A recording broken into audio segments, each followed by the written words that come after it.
हाथों की लकीरों में ज़िंदगी से मुतल्लिक राज छुपे होते हैं, मगर कलाई की ये 3 लकीरें क्या बताती हैं, आज हम आपको इस वीडियो में बताएंगे। आज तक तो हम ये सुनते आए हैं कि हाथों की लकीरों में ज़िंदगी से मुतल्लिक राज छुपे होते हैं, लेकिन क्या आपको मालूम है कि आपकी कलाइयों पर मौजूद लकीरें भी बहुत कुछ बोलती हैं। लकीरों पर यकीन कुछ लोग ही करते हैं और बाज़ लोगों के लिए ये महज मजाक के अलावा कुछ भी नहीं होता।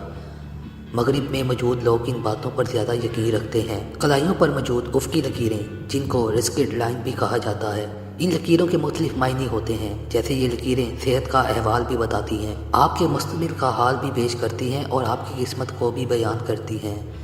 मेटाफिज़िक्स के मुताबिक कलाई पर मौजूद लकीरें ज़िंदगी की पेश गोई करती हैं। जितनी लकीरें ज़्यादा होंगी उतनी ही ज़्यादा इंसान की उम्र होगी। अगर किसी शख्स की कलाई पर मौजूद पहली लकीर पूरी और वाज़ेह है तो इसका मतलब वह शख्स 23 से 28 साल तक ज़िंदगी गुजारेगा। इसी तरह कलाई पर मौजूद दूसरी लकीर किसी शख्स की 46 से 56 साल तक जीने की पेश गोई करती है।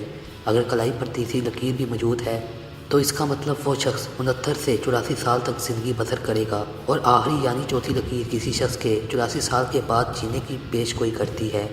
अमूमन कलाई पर मौजूद चौथी लकीर इतनी वाज़ेह नहीं होती और बाज़ अफराद की कलाइयों पर चौथी लकीर मौजूद भी नहीं होती। ज़्यादातर लोगों की कलाइयों पर 2 या 3 लकीरें ही मौजूद होती हैं।